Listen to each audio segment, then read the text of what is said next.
I recently took a LinkedIn course on AI engineering to learn how to build a vector database from scratch. It was only until I started to build something that the concepts fully clicked for me, so I'll be talking through the app I called SmartBooksAI to demonstrate how this works. So SmartBooksAI is a semantic search engine built on top of my personal Goodreads data. You can see 416 books that I have read, and then I pulled in nearly 10,000 books that are unread from a Kaggle dataset named The Best Books Ever. So this is my entire library plotted in 3D space using the actual embeddings, compressed down to 3 dimensions with UMAP. Each dot is a book. And so books that are close in 3D space are semantically related. So you can see that the model discovered these patterns without being told which books are related. And that's how vector embeddings work. So I think a good example is over here. You can see that these are the Harry Potter series. They form a tight cluster because they share the same world, characters, and themes. The next nearest cluster is Chronicles of Narnia. And just beyond that, you can see Lord of the Rings and The Hobbit. And so the model picked up on these shared themes of fantasy and magical worlds. And meanwhile, on the other side of the galaxy, you can see this dense cluster of my self-improvement, business, technology books.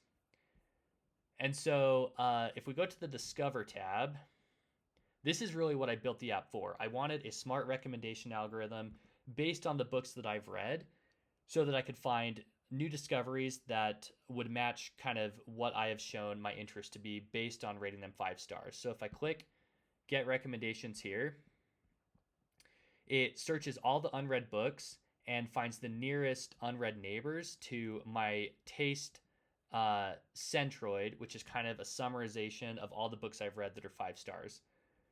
And so this is pure vector similarity, no LLM, no RAG. It's just using cosine similarity to measure the distance from the books that I've liked to unread books that are semantically related. And so, not surprisingly, a lot of these books do seem like they'd be right up my alley based on the type of books that the nonfiction books that I often read. But I kind of realized I didn't just want to always be served books that I know that I liked. So I also built this branch out feature so I could explore new genres that are not very semantically related to my taste centroid to get ideas there. So I think what really helped me understand how semantic embeddings work is to look at a specific book. So if we look at The Road to Sparta and find similar books, this book is about an ultramarathon runner who was recreating that ancient run from Athens to Sparta before the Battle of Marathon. And so it really goes deep on kind of Greek history and running culture as well. And so you can see that it found this Song of Achilles book and rated it 57% match because the description of this book, when embedded into 3D space, was very similar in direction to the book Road to Sparta based on that description. And so a lot of these are just related to kind of Greek culture, but not surprisingly, as you scroll a little bit down, you also see some running books that are very semantically related as well. And so this is the power of vector embeddings. A single book can live at the intersection of multiple semantic clusters, and the model is able to capture both the Greek history and the running culture. So how does this actually work, and how did I build it? If we go to this architecture tab, you can see that the building of this app came down to 5 different stages. So first, the collection stage where I downloaded my Goodreads data and the Kaggle dataset, and then enriched it through a waterfall join strategy, where if there was any missing description for a book, I called the Google Books API and added that description so that I had a clean data set. And then really where the magic happens is in this vectorizing embedding.